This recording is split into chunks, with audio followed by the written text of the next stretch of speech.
Hello everyone, welcome to my YouTube channel Art English Classes. I am here again with a new video on the same topic that is synthesis.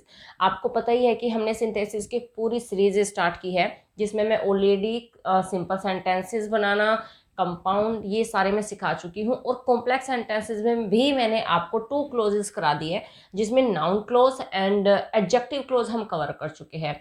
और जैसे कि आप देख ही सकते हैं कि आज हम करने जा रहे हैं एडवर्ब क्लोज। एडवर्ब क्लोज कोई छोटे मोटे क्लोज नहीं है, काफ़ी मैटर इसके अंदर इंक्लूड है, तो ये एक वीडियो में तो कवर होने वाला नहीं है। हाँ, I will try to cover this topic into 2 videos, ठीक है, सो दैट आप अच्छे से समझ पाओ। बनाने को तो मैं एक भी बना सकती हूँ बट उसका कोई फ़ायदा नहीं होगा ना, वीडियो ज़्यादा लेंदी हो जाएगी, बट वो इतना इफेक्टिव नहीं हो पाएगा। और मे बी जितना मैं चाहती हूँ कि अच्छे से एक्सप्लेन कर पाऊँ सारा का सारा मैटर, मे बी वो पॉइंट कहीं ना कुछ मिस हो जाएगा। सो मैंने डिसाइड किया है कि हम इस एडवर्ब क्लोज को 2 पार्ट में हम इनको स्टडी करेंगे। तो चलो टाइम वेस्ट किए बिना स्टार्ट करते हैं आज की वीडियो। तो देखिए, सबसे पहले तो एडवर्ब क्लोज के बारे में मैं आपको बता ही चुकी हूँ, नॉट क्लोज के बारे में, इनफैक्ट एडवर्ब के बारे में बता चुकी हूँ, बट फिर भी एक बार और मैं आपको बता देती हूँ। एडवर्ब्स वो वर्ड्स होते हैं जो नाउन एंड प्रोनाउन को छोड़कर किसी भी सेंटेंस के किसी भी पार्ट के बारे में बता सकते हैं। तो देखिए, नाउन और प्रोनाउन को बताने के लिए तो एडजेक्टिव्स यूज किए जाते हैं। अगर हम नाउन एंड प्रोनाउन को छोड़ देते हैं, उसके अलावा अगर वर्ब के बारे में बताना हो, क्वालिफाई करना हो, मीन्स एंड एडजेक्टिव को क्वालिफाई करना, या फिर खुद एडवर्ब को भी क्वालिफाई किया जा सकता है एडवर्ब के थ्रू। तो एडजेक्टिव, वर्ब और एडवर्ब को क्वालिफाई करने वाले वर्ड्स को हम एडवर्ब कहते हैं, ठीक है। तो हम एडवर्ब क्लोज ही बनाना सीखेंगे। और एडवर्ब क्लोज का यूज हम कहाँ पे करते हैं, देखिए ये सबसे बड़ी समझने वाली बात है कि एडवर्ब क्लोज को हम यूज कहाँ करेंगे, ये आप अच्छे से समझिए। एडवर्ब क्लोज किसी दूसरी क्लोज में आए हुए वर्ब, एडजेक्टिव एंड एडवर्ब की विशेषता बताता है। ये मैंने आपको बता ही दिया है।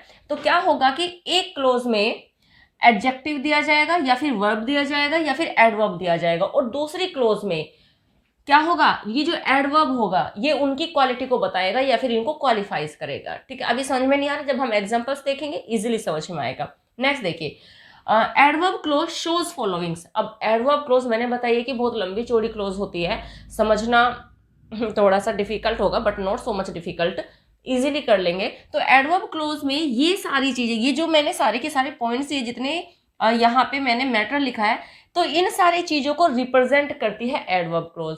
तो क्या क्या है वो देख लीजिए। टाइम, आपने सुना ही होगा, एडवर्ब अलग अलग टाइप्स के होते हैं। एडवर्ब ऑफ टाइम तो मैंने यहाँ पे शॉर्ट में लिखा है, एडवर्ब ऑफ टाइम होता है, एडवर्ब ऑफ प्लेस होता है, adverb of reason, adverb of condition, adverb of purpose, all the things, right. अब ये क्या करता है एडवर्ब क्लोज, टाइम को शो करता है, प्लेस को शो करेगा, रीजन को शो करेगा, कंडीशन को दिखाएगा, पर्पज को दिखाता है, पर्पज यानी कि उद्देश्य, कंपैरिजन, जहां पे भी कंपैरिजन आ जाएगा वहां पे भी एडवर्ब का ही यूज किया जाएगा। कंट्रास्ट, कंट्रास्ट होता है दो सेंटेंसेस में कुछ ऐसी बात आना जो एक दूसरे के अपोजिट हो, ठीक है, तो कंट्रास्ट कहलाता है। रिजल्ट को शो करेगा ये। मैनर, मैनर यानी कि ढंग, विधि या तरीका, किसी भी काम को करने का क्या तरीका है, क्या ढंग है, किस विधि से वो किया जा रहा है। तो एडवर्ब क्लोजेस में बस ये 9 चीजें हमें ध्यान रखनी है। और चूंकि जितने भी हम सबऑर्डिनेट क्लोज बना रहे हैं सब में कंजंक्शन यूज हुए हैं, यहाँ पे भी ये जो एडवर्ब क्लोज हम यूज करेंगे, इन सब को, टाइम को रिप्रेजेंट करने के लिए अलग कंजंक्शंस यूज होंगे, प्लेस को रिप्रेजेंट करने के लिए अलग कंजंक्शंस आएंगे, यानी कि इन सब को रिप्रेजेंट करने के लिए अलग अलग कंजंक्शंस यूज किए जाते हैं और जिन्हें हम एडवर्ब कहते हैं, ठीक है। वो इन सब को शो करेगा। तो बस हमें यही जानना है कि टाइम में, प्लेस में, रीजन में और इन सब में कौन कौन से एडवर्ब हम यूज करेंगे, बस यही सारी की सारी एडवर्ब क्लोज है, कुछ भी नहीं है एडवर्ब क्लोज में। तो चलो इसको हम विद एग्जांपल समझ लेते हैं। सबसे पहले देखते हैं एडवर्ब ऑफ टाइम। तो देखिए, आपको एडवर्ब ऑफ टाइम के बारे में बस ये जितने भी कंजंक्शंस मैंने यहाँ पे नोट किया है उनको लर्न करना है, उनको अपने माइंड में सेट कर लेना है और उनके हिंदी के मीनिंग को भी देख लेना है, सो दैट जब आपके सामने सेंटेंसेस दिए जाए आपस में कनेक्ट करने के लिए, तो आप प्रॉपर उनको अच्छे से समझकर उनको कैसे जोड़ना है, इनमें से किसका यूज़ करना है, वो आप इजीली कर पाओ। तो इसके लिए ज़रूरी है कि आप इनको लर्न कर लो और इनके मीनिंग को भी देख लीजिए। तो देखिए, टाइम को रिप्रेजेंट करने के लिए ये कंजक्शंस यूज होंगे। सबसे पहला होगा व्हेन, जिसका मीनिंग होगा जब, व्हेनेवर जब कभी भी, जब फ्रीक्वेंसी दिखाई जाती है किसी चीज की तो तब व्हेनेवर का यूज किया जाता है। टिल का मतलब होता है तक, अनटिल का मतलब भी तक होता है, लेकिन ये निगेटिव सेंटेंस में यूज होने वाला वर्ड होता है। नेक्स्ट आफ्टर, ये तो हम सभी जानते ही है, के बाद, बिफोर से पहले, एज लॉन्ग एज उतनी देर तक, यानी कि ठीक है, एज सून एज जैसे ही, ज्यों ही, वाइल उस समय तक, ठीक है, यानी कि उस समय जब, वाइल।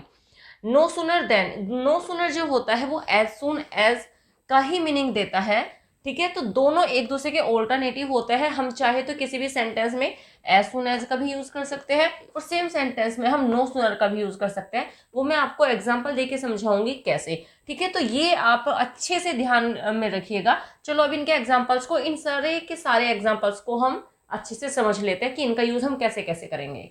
एग्जाम्पल देखिए इसका, the thief saw the police, thief ने पुलिस को देखा, ही रैन अवे वह भाग गया। तो देखिए सेम सेंटेंस हमने सिंपल बनाने के लिए भी किया था, बट चूंकि हम यहाँ पे सिंपल नहीं बना रहे, कॉम्प्लेक्स बनाना सीख रहे हैं, तो आप ये देखिए कि ये सेम सेंटेंस हम दो तरीके से बनाएंगे। हमें यूज करना है एज सुन एज का भी एंड नो सुनर का भी। अब आप ये देखिएगा, नो एज सुन एज और नो सुनर डिड वहां पे यूज होते हैं जहां पे एक काम के खत्म होते ही जस्ट बाद दूसरा काम स्टार्ट हो जाए। तो यहाँ पे ऐसा ही तो हुआ कि चोर ने पुलिस को देखा और वो भाग गया, ठीक है। तो जैसे ही, इसका मतलब है जैसे ही चोर ने पुलिस को देखा वह भाग गया, तो ये हो जाएगा as soon as the thief saw the police. Next clause से पहले हम कोमा लगाएंगे, ही रैन अवे, जैसे ही चोर ने पुलिस को देखा, ही रैन अवे वह भाग गया। अब देखिए सेम सेंटेंस को हम नो सुनर का यूज करके भी बना सकते हैं, बट यहाँ पे आपको एक बात याद रखनी है कि नो सुनर जब आता है तो ज्यादातर सेंटेंसेस में, ज्यादातर क्या 99% केसेस में ये जो सेंटेंस आएंगे पास्ट टेंस के ही आएंगे और नो सुनर के बाद हमेशा डिड का यूज होगा, ठीक है। और जब डिड आ जाएगा तो जो वर्ब है वो फर्स्ट, आपको पता ही होगा, अगर आपको पास्ट इंडेफिनिट का रूल आता हो तो आपको पता ही है कि अगर डिड यूज हो जाता है तो वर्ब की फर्स्ट फॉर्म यूज होती है। तो ऐसे भी सेंटेंस बन जाएगा, no sooner did the thief see the police. इसका मतलब यह है कि थीफ ने अभी चोर को देखा भी नहीं था, यानी कि बस मे बी एक सेकंड के लिए उसको देखा भी नहीं था प्रॉपरली। देन मैंने आपको बताया था नो सुनर और देन का कॉम्बिनेशन होता है। जब हम सेकंड क्लोज लिखेंगे तो तब हम देन का यूज करेंगे सेकंड क्लोज से पहले। No sooner did the thief see the police then he ran away. और ये सिंटैक्स का भी एक पार्ट है, आपको पता ही होगा सिंटैक्स, और ये तो एग्जामिनर का फेवरेट है, याद रखिएगा। तो यहाँ पे नो सुनर के वाले सेंटेंस में हमें देन का तो यूज करना ही करना होता है। अब देन के भी आप स्पेलिंग ध्यान दीजिएगा, देन THAN वाला देन आएगा, न कि THEN वाला। नेक्स्ट देखिए, she completed her work I waited for her. उसने अपना काम पूरा किया, आई वेटेड फॉर हर मैंने उसका इंतजार किया, ठीक है। इसका मतलब है यहाँ पे देखिए दो काम, वो अपना काम पूरा कर रही थी और मैं क्या कर रहा था या मैं क्या कर रही थी, मैंने उसका वेट किया। तो ये सेम सेंटेंस आपको पहले तो मीनिंग निकाल लेना है और आपको देखना है कि कौन सा कंजंक्शन यहाँ पे फिट बैठेगा, वही आपको यूज करना है। तो यहाँ पे 3 कंजंक्शन हम यूज कर सकते हैं, तीनों का यूज बिल्कुल ठीक होगा। कैसे कैसे करना है वो ध्यान से देखो। आई वेटेड फॉर हर, मैंने उसका इंतजार किया, कब तक, जब तक, मैंने जब तक नहीं, और एज लॉन्ग एज आपको बताया, तीनों एक दूसरे के ऑल्टरनेटिव है, तीनों में से कुछ भी यूज कर सकते हो। तो आई वेटेड फॉर हर, मैंने उसका इंतजार किया, टिल जब तक, शी कंप्लीटेड हर वर्क, जब तक उसने अपना काम पूरा किया, जब तक उसने अपना काम पूरा किया मैंने उसका वेट किया। या फिर आप इसको ऐसे कर सकते हैं, I waited for her until she completed her work, मैंने उसका इंतजार किया जब तक उसने अपना काम खत्म नहीं कर लिया। लेकिन एक बात को आपको ध्यान रखना होगा, यहाँ पे तो दोनों के दोनों सेंटेंस पॉजिटिव है, तो हम टिल का यूज भी कर सकते हैं और अनटिल का भी यूज कर सकते हैं। लेकिन अगर बाय चांस ऐसा हो जाए कि ऊपर कोई भी सेंटेंस नेगेटिव आ जाए तो तब हम टिल का यूज नहीं करेंगे, तब हमें अनटिल का ही यूज करना होगा, ये याद रखिएगा। लेकिन अगर दोनों पॉजिटिव है तो तब हम टिल का यूज भी कर सकते हैं और अनटिल का भी यूज कर सकते हैं, दोनों का यूज सही है वहां पर। तो मैंने उसका तब तक इंतजार किया जब तक उसने अपना काम खत्म नहीं कर लिया, इसका मीनिंग है। नेक्स्ट देखिए, आई वेटेड फॉर हर, मैंने उसका इंतजार किया, एज लॉन्ग एज उतनी देर तक, जितनी, जब तक, शी कंप्लीटेड हर वर्क, जब तक उसने अपना काम पूरा नहीं कर लिया। तो ठीक है, एज लॉन्ग एज यानी कि उतनी देर तक, आई वेटेड फॉर हर, मैंने उतनी देर तक उसका इंतजार किया, कितनी देर तक, शी कंप्लीटेड हर वर्क, जब तक उसने अपना काम पूरा नहीं कर लिया। तो तीनों ही यूज, आप टिल का यूज कर लीजिए, अनटिल का यूज कर लीजिए, एज लॉन्ग एज का यूज कर लीजिए, तीनों ही तरीके से ये सेंटेंस सही है, बस आपको इनका प्रॉपर यूज आना चाहिए। ठीक है, नेक्स्ट एग्जांपल देखिए, the patient had died, patient मर चुका था, द डॉक्टर केम देन, तब डॉक्टर आया। तो देखिए पहले ये काम हो चुका था और बाद में ये काम हुआ, और हमेशा एक बात को याद रखिएगा कि बिफोर एंड आफ्टर टू ऐसे कंजंक्शन है जिन भी सेंटेंसेस में लगाए जाते हैं। एक सेंटेंस पास्ट परफेक्ट में बनता है और दूसरा सेंटेंस बनता है पास्ट इंडेफिनिट में। मीन्स जो काम पहले हो गया उसे हम बनाएंगे पास्ट परफेक्ट में, और जो काम बाद में हुआ वो हम बनाएंगे पास्ट इंडेफिनिट में। तो पहले क्या काम हुआ, पेशेंट के मरने का काम हुआ, तो ये ऑलरेडी वैसे तो है ये पास्ट परफेक्ट में ही है। तो देखिए कैसे हम इसको ऐड करेंगे, डॉक्टर के आने से पहले पेशेंट मर चुका था, तो ये सेंटेंस हो जाएगा the patient had died before the doctor came, doctor के आने से पहले पेशेंट मर चुका था। नेक्स्ट देखिए, आई वॉज डूइंग माई वर्क, मैं अपना काम कर रही थी या कर रहा था, शी केम टू मी, वह मेरे पास आई। तो क्या हो जाएगा, कब आई वो मेरे पास में, जब मैं अपना काम कर रही थी। तो I was doing my work when she came to me, मैं अपना काम कर रही थी जब वो मेरे पास आई। या फिर हम इसको ऐसे भी कर सकते हैं, शी केम टू मी, वह मेरे पास आई, कब आई, जब मैं अपना काम कर रही। तो दोनों तरीके से बन जाएगा, पहले आप इस वाली क्लोज को भी रख सकते हैं और वैन से जोड़ सकते हैं, या फिर आप सेम क्लोज को स्टार्टिंग में रख सकते हैं और वैन से इसको जोड़ सकते हैं, बोथ आर सेम। नेक्स्ट देखिए, अब हम करते हैं एडवर्ब ऑफ प्लेस। अभी हमने एडवर्ब ऑफ टाइम किया है, अब एडवर्ब ऑफ प्लेस करते हैं। तो देखिए एडवर्ब ऑफ प्लेस नाम से पता चला है कि ऐसे कंजंक्शंस यूज होंगे जो किसी प्लेस को इंडिकेट करते हैं। तो दो ही कंजंक्शन होते हैं जो यहाँ पर किसी भी प्लेस को इंडिकेट करेंगे, वो होगा वेयर जिसका मतलब होता है जहाँ, एंड वेयर एवर जिसका मीनिंग होगा जहाँ कहीं भी। तो सेंटेंस देखिए, a child died on the road, है ना, एक बच्चा रोड पे मर गया, वी रीच्ड देयर, हम वहां पे पहुंचे। तो हम कहाँ पे पहुंचे, वहां पर पहुंचे जहां एक बच्चा मर गया। तो ऐसे हम इसको बनाएंगे कॉम्प्लेक्स सेंटेंस में, वी रीच्ड हम पहुंचे जहां, तो हमें क्या यूज करना है, हम पहुंचे कहाँ, जहां, अ चाइल्ड डाइड जहां पे एक बच्चा मर गया। अब रोड नहीं आएगा यहाँ पे, देखिए ध्यान से देखिएगा, क्योंकि ये जो वेयर है ये इस रोड के लिए ही तो यूज हुआ है कि हम कहाँ पहुंचे, हम वहां पहुंचे जहां पे बच्चा मरा हुआ था, तो यहाँ पे इसलिए हमने वेयर यूज किया। नेक्स्ट देखिए, शी वेंट मैनी प्लेसेस, वह बहुत सारे प्लेसेस पे गई, शी वॉज वेलकम्ड एवरीवेयर, उसका हर जगह स्वागत हुआ। अब देखिए जो एवरीवेयर है, एवरीवेयर हर जगह स्वागत हुआ, तो कौन सी जगह पे, भाई जहां पे वो गई, है ना, जहां पे वो गई। मैनी प्लेसेस को यहाँ पे दिखाया गया है एवरीवेयर के थ्रू, एंड यहाँ पे हम यूज करेंगे वेयर एवर, जहां कहीं भी वह गई उसका स्वागत किया गया। शी वेलकम्ड, उसका स्वागत किया गया, वेयर एवर शी वेंट, जहां कहीं भी वह गई। तो देखिए हम यहाँ से नाउन को भी रिमूव करेंगे, और यहाँ पे इसको इंडिकेट करने के लिए जो नाउन के लिए यूज हुआ था, ठीक है, एवरीवेयर, इसे भी हम रिमूव करेंगे और यहाँ पे हम यूज करेंगे वेयर एवर। शी वेलकम्ड, उसका स्वागत किया गया, वेयर एवर शी वेंट, जहां कहीं भी वह गई। तो ये था एडवर्ब ऑफ प्लेस, बस दो ही कंजंक्शन होंगे प्लेस को दिखाने के लिए, याद रखिएगा, और according to the sense of the sentence आप यूज कर दीजिएगा।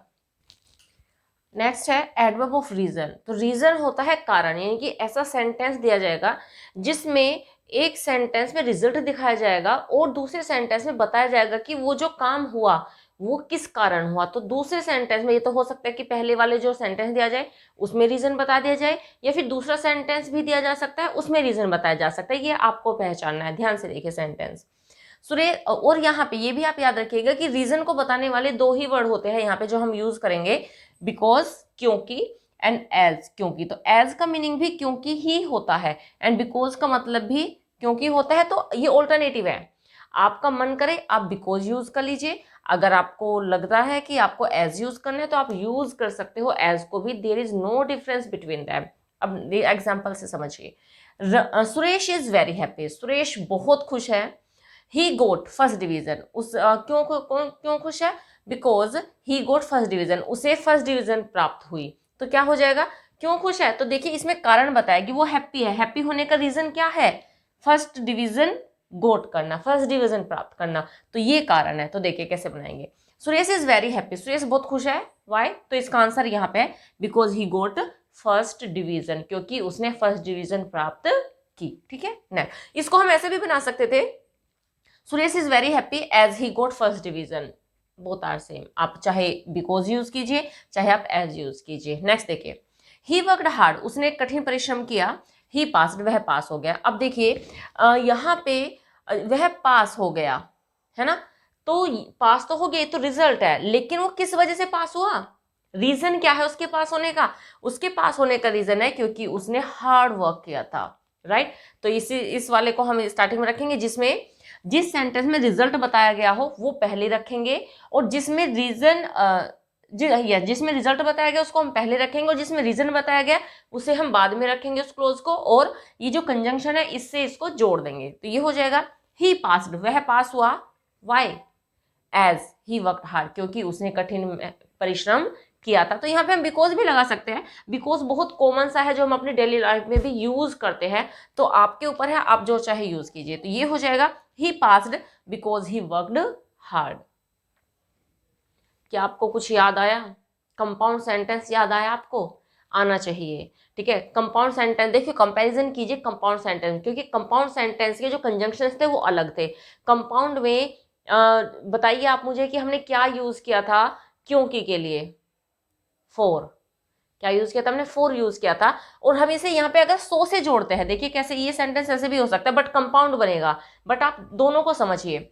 ही वर्कड हार्ड सो ही पास्ड, उसने कठिन मेहनत की इसलिए वो पास हो गया। लेकिन अगर हमने सो का यूज यहाँ पे कर दिया तो ये बन जाएगा कंपाउंड सेंटेंस। तो ये आप अपने माइंड में सेट करिएगा, क्योंकि वहां पे जब आप बैठोगे एग्जाम में तो आपका माइंड प्रेजेंट होना चाहिए, और आपके माइंड में ये पॉइंट क्लियर होना चाहिए कि आप सेंटेंस को तो जोड़ दोगे, सो से जोड़ दोगे, बट सो से अगर आप जोड़ोगे तो कंपाउंड बन जाएगा, और अगर आप बिकॉज और एज से जोड़ोगे तो वो सेंटेंस बनेगा कॉम्प्लेक्स। तो बस यही आपको अपने माइंड में रखना है। नेक्स्ट क्लोज देखिए, नेक्स्ट क्लोज है एडवर्ब ऑफ पर्पस। तो देखिए पर्पस का जो मीनिंग होता है हिंदी में वो होता है उद्देश्य। मीन्स हमारे सामने ऐसी दो क्लोजेज आएगी, दो सेंटेंस आएंगे जिसमें एक जो वर्ब होगी, जो एक्शन होगा, उसका पर्पस दूसरे सेंटेंस में बताया जाएगा। तो बस आपको यही ध्यान रखना है कि जिस सेंटेंस में पर्पस बताया जाएगा उसी को हम कंजंक्शन से ऐड करेंगे। तो सबसे पहले आप देख लीजिए कि पर्पस को शो करने वाले कंजंक्शन कौन कौन से होते हैं। देखिए फर्स्ट होता है इन ऑर्डर दैट, और ये जो मैंने डैश डैश करके में लिखा है इसका मतलब ये है कि जिस सेंटेंस में इन ऑर्डर दैट आएगा उसके साथ में हमें मे लगाना है। अगर पहले वाला सेंटेंस प्रेजेंट टेंस में है तो, लेकिन अगर पास्ट टेंस में है तो आप जानते हो कि मे के पास वो माइट होता है, तब हम माइट का यूज करेंगे। दूसरा कंजंक्शन है सो दैट, और यहाँ पे भी सो दैट के साथ भी मे का ही पेयर होता है। और अगर वही वाली बात है कि अगर पास्ट टेंस में होगा सेंटेंस तो फिर माइट का यूज करेंगे। नेक्स्ट इसका होता है लेस्ट, एंड लेस्ट के साथ कॉम्बिनेशन होता है शुड का। जिस सेंटेंस में आप लेस्ट लगाओगे उसी सेंटेंस में आपको शुड का भी यूज करना है। इन ऑर्डर दैट का मतलब होता है ताकि, सो दैट का मीनिंग भी होता है ताकि, और लेस्ट का मतलब होता है कहीं ऐसा ना हो। ये एक नेगेटिव वर्ड होता है, इस बात को याद रखिएगा। ये देखने में पॉजिटिव लग रहा है बट ये नेगेटिव वर्ड होता है जिसका मीनिंग होता है कहीं ऐसा ना हो, या फिर ऐसे भी कह सकते हैं कि नहीं तो पढ़ लो, नहीं तो फेल हो जाओगे, पढ़ लो कहीं ऐसा ना हो कि तुम फेल हो जाए, इस तरीके से। तो बस आपको याद ये रखना है कि इनके साथ में पेयर किसका है, सो दैट। ठीक है, याद रखिएगा सो दैट के साथ मे जाएगा, अगर प्रेजेंट टेंस का सेंटेंस है, पास्ट का है तो माइट होगा।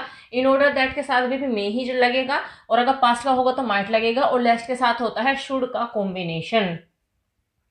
ये जो तीनों के तीनों कंजंक्शन यूज किए हैं मैंने यहाँ पे, जो बताए गए हैं यहाँ पर, ये तो कॉम्पिटिटिव एग्जाम्स में आते ही आते हैं।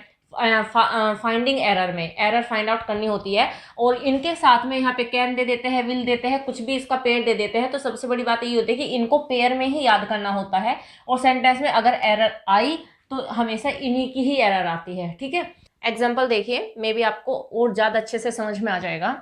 वॉक स्लोली, धीरे चलो, यू मे फॉल डाउन, तुम गिर सकते हो। अब देखिए यहाँ पे ये जो वर्ब है, एक्शन, ये जो वॉक स्लोली हो रहा है, जो एक्शन बताया गया वॉक, तो वॉक हमें कैसे करनी है, स्लोली करने के लिए बोला गया है।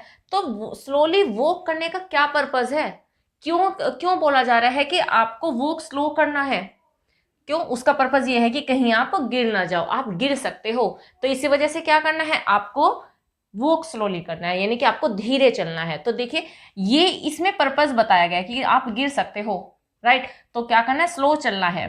तो ये पर्पस वाली क्लोज है, तो इसी में ही हम पर्पस वाले कंजंक्शन लगाएंगे। तो हम इसको कैसे बनाएंगे, देखिए वॉक स्लोली, धीरे चलो, लेस्ट यू शुड फॉल डाउन, नहीं तो तुम गिर जाओगे। तो देखिए अगर मैं यहाँ पे ताकि लगाऊं तो ताकि का तो कोई सेंस नहीं जा रहा है यहाँ पर, धीरे चलो ताकि तुम गिर जाओ, नो, क्योंकि हमें तो ये कहना है कि धीरे चलो नहीं तो तुम गिर जाओगे। तो तब हम यहाँ पे, हम इसी वजह से हमने यहाँ पे लेस्ट का यूज किया है। और जैसे मैंने आपको बताया ही है कि हमने लेस्ट के साथ शुड का यूज होता है, तो ये हमने शुड का यूज किया है। ओके, आई थिंक समझ में आया होगा। नेक्स्ट एग्जाम्पल देखिए, शी वर्क्स हार्ड, वह कठिन परिश्रम करती है। शी वॉन्ट्स टू पास, क्यों करती है वो, क्योंकि वो पास होना चाहती है। अब देखिए ये जो यहाँ पे एक्शन वर्ड है, ये जो वर्ब है, क्या करती है वो, कठिन परिश्रम करती है। अब क्यों करती है, क्या पर्पज है उसके कठिन परिश्रम करने का, तो वो इस सेंटेंस में बताया, क्योंकि वो पास होना चाहती है। इस सेंटेंस में पर्पज दिया गया है, तो हम इसे ही, ये जो क्लोज है, जब हम इसको क्लोज बनाएंगे, अभी तो सेंटेंस है ये, तो जब हम इसे फर्स्ट वाली क्लोज से जोड़ेंगे तो तब हम इनके बीच में, क्योंकि ये ही हमारी पर्पस वाली क्लोज है और इसी में ही हम जो एडवर्ब है पर्पस वाला वो इसी में ही यूज करेंगे। तो देखिए कैसे बनेगा सेंटेंस, शी वर्क्स हार्ड, वह कठिन परिश्रम करती है, सो दैट, ताकि, शी में पास, ताकि वो पास हो सके। तो यहाँ पे जो ये वॉन्ट्स है ये हमने रिमूव किया, क्यों, क्योंकि ये पर्पस को बताना, क्योंकि वो चाहती है।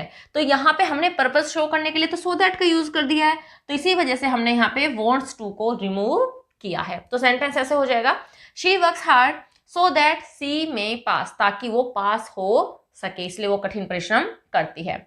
अब एक बात और ध्यान से सुनिएगा मेरी, जब हम कॉम्प्लेक्स सेंटेंस बनाते हैं और उसमें भी हम एडवर्ब ऑफ पर्पस का यूज करते हैं, जहां पे हम पर्पस बताते हैं, तो आपको पता ही है कॉम्प्लेक्स सेंटेंस बनाते वक्त एक क्लोज को हमें सबऑर्डिनेट क्लोज बनाना होता है और एक क्लोज को हमें प्रिंसिपल क्लोज रखना होता है। ठीक है, अब ये बात याद रखने वाली है कि जब हम एडवर्ब ऑफ पर्पस क्लोज का यूज करते हैं वो हम प्रिंसिपल क्लोज के बाद में भी यूज कर सकते हैं और हम उसे सेंटेंस के स्टार्टिंग में भी यूज कर सकते हैं, यानी कि प्रिंसिपल क्लोज को हम बाद में भी यूज कर सकते हैं और प्रिंसिपल क्लोज को हम पहले भी यूज कर सकते हैं। बट अंतर इतना होता है, डिफरेंस देखिए, डिफरेंस क्या आ जाएगा, मैंने यहाँ पे प्रिंसिपल क्लोज पहले यूज की है, ये यहां से लेके यहां तक दूसरी क्लोज हो गई जो कि डिपेंडेंट क्लोज है, क्लियर इतना। तो यहाँ पे मैंने कोई कोमा नहीं लगाया, अगर आप प्रिंसिपल क्लोज को स्टार्टिंग में रखोगे तो कोमा नहीं लगाना, लेकिन अगर आप इस वाली क्लोज को स्टार्टिंग में रखोगे, बिकॉज ये एक कौन सी क्लोज है, ये सबऑर्डिनेट क्लोज है, अगर आप इसको स्टार्टिंग में रखते हो, देखिए मैंने ये दोनों एग्जांपल दिए हैं, सो दैट सी में पास, ताकि वो पास हो सके, कोमा, शी वर्क्स हार्ड, वह कठिन परिश्रम करती है। तो इस बात को ध्यान में रखिएगा कि अगर आप प्रिंसिपल क्लोज पहले रखते हैं एंड सबऑर्डिनेट क्लोज को बाद में रखते हैं तो कोमा नहीं आता, लेकिन अगर आप सबऑर्डिनेट क्लोज को स्टार्टिंग में रखते हैं और प्रिंसिपल क्लोज को बाद में रखते हैं तो कोमा जरूर आता है, इस बात को याद रखिएगा, बस यही अंतर है। और जैसा आपकी मर्जी वैसा आप कर सकते हो, चाहे आप इसको स्टार्टिंग में रख लीजिए चाहे आप इसको बाद में रख लीजिए। अब सेम एग्जाम्पल को, चूंकि मैंने आपको बताया था अभी कि इन ऑर्डर दैट का भी सेम मीनिंग होता है और सो दैट का भी सेम ही मीनिंग होता है, तो एक तरीके से दोनों एक दूसरे के ऑल्टरनेटिव होते हैं। आप चाहे तो सेम सेंटेंस में सो दैट का यूज कर सकते हैं या फिर आप सेम सेंटेंस में इन ऑर्डर दैट का भी यूज कर सकते हैं। तो सेम एग्जाम्पल को मैंने इन ऑर्डर दैट का यूज करके भी आपको बनाना बताया है। तो देखिए कैसे, मैंने आपको बताया है कि या तो आप जो आपके सबऑर्डिनेट क्लोज है आप स्टार्टिंग में भी रख सकते हो या फिर आप उसको बाद में भी रख सकते हो। तो पहले एग्जांपल में मैंने सबऑर्डिनेट क्लोज को स्टार्टिंग में रखा है और स्टार्टिंग में रखने की वजह से यहाँ पे कोमा आएगा और फिर बाद में प्रिंसिपल क्लोज आएगी। तो देखिए, in order that she may पास, और मैंने आपको बताया कि जिस सेंटेंस में इन ऑर्डर आ जाएगा उसी में ही इसका पेयर में भी यूज होगा।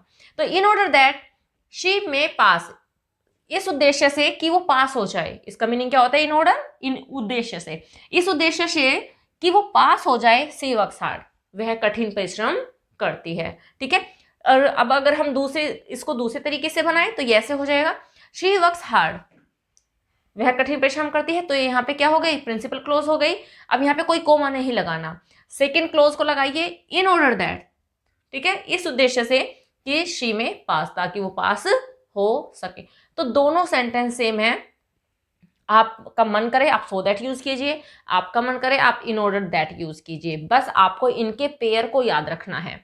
देखिए एक बात और मैं यहाँ पे आपको क्लियर कर देना चाहती हूँ, मे बी बहुत सारे लर्नर्स जो कॉम्पिटिटिव एग्जाम्स की तैयारी कर रहे हैं वो ये कहेंगे कि मैम हमने तो बहुत सारी बुक्स ऐसी भी देखी है कि सो दैट के साथ में कैन का भी यूज हो जाता है, कुड का भी यूज हो जाता है एंड विल का भी यूज हो जाता है। हाँ हो जाता है, लेकिन अगर आप ग्रामेटिकल रूल के अकॉर्डिंग चलोगे, आज तक जो भी आप कोई भी बड़े से बड़े ऑथर की बुक उठा के देख लीजिए ग्रामर की, इनके पेयर में आपको यही मिलेगा। लेकिन चूंकि अब मॉडर्न इंग्लिश यूज होने लगी है तो उसमें कहीं कहीं पे सो दैट के साथ में विल का भी यूज आ जाता है, कहीं पे कैन का भी यूज आ जाता है एंड कहीं पर विल का भी यूज आ जाता है, कैन का कुड का सबका यूज आ जाता है। बट अगर मैं एग्जाम के पॉइंट ऑफ व्यू से देखूं तो एग्जाम में कभी भी ऐसा क्वेश्चन नहीं देगा एग्जामिनर कि इनके पेयर में कोई और आ जाए। हमेशा ही याद रखिएगा वो भी सही है according to the modern English, but अगर एग्जामिनर ने इस क्वेश्चन को पेपर में रखा होगा ना तो आपको इन्हीं के साथ में जाना है, क्योंकि आज तक हम इन्हीं को यूज करते आ रहे हैं और बड़े से बड़े जो ऑथर है वो इनके साथ में इनके पेयर को ही मान के चलते हैं। तो ये पॉइंट भी आप अपने माइंड में क्लियर रखिएगा। और जैसे कि मैंने आपको बताया कि अगर यहाँ पे पास्ट हो जाता, सपोज ये पास्ट का सेंटेंस हो जाता, ये हो जाता शी वर्कड हार्ड, उसने कठिन परिश्रम किया, शी वॉन्टेड टू पास, वह पास होना चाहती थी। अगर ये वर्कड हो जाए और ये वॉन्टेड हो जाए तो सेंटेंस पास्ट टेंस का हो जाएगा। और अगर ये पास्ट टेंस का हो गया तो यहाँ पे हम माइट का यूज करेंगे न कि मे का। ये मैंने आपको स्टार्टिंग में ही बताया था, तो इस पॉइंट को भी आप अपने माइंड में रखिएगा। ये जितने भी सारे मैंने अभी आपको सबऑर्डिनेट क्लॉज बताई है जो कि है एडवर्ब क्लॉज, होप ये सारी की सारी समझ में आ गई होगी आपको। तो अब जो बची हुई क्लोजेज है, जो बचे हुए एडवर्ब्स है, उनको हम दूसरी वीडियो में कवर कर लेंगे, क्योंकि मैंने आपको पहले ही कहा था कि अगर मैं एक ही वीडियो में सारे एडवर्ब को कवर करूंगी तो वो काफ़ी लेंथी वीडियो हो जाएगी। तो जो बची हुई क्लोजेज है, जो बचे हुए एडवर्ब्स है, वो मैं आपको दूसरी वीडियो में करूंगी। तो आप ये वाले के सारे जितने भी मैंने क्लोज आपको कराई है, जो भी एडवर्ब के यूजेस कराए हैं, तो आप सबसे पहले तो आप उनको लर्न कर लीजिएगा कि एडवर्ब ऑफ टाइम में कौन कौन से कंजंक्शन यूज होते हैं, प्लेस में कौन से कंजंक्शन यूज होते हैं, पर्पज में कौन से कंजंक्शन यूज होते हैं। ठीक है, सबसे इंपॉर्टेंट बात यही है याद रखने वाली। ठीक है, तो बस इस वीडियो में इतना ही, मिलते हैं नेक्स्ट वीडियो में। Till then bye bye, take care, stay healthy and keep learning.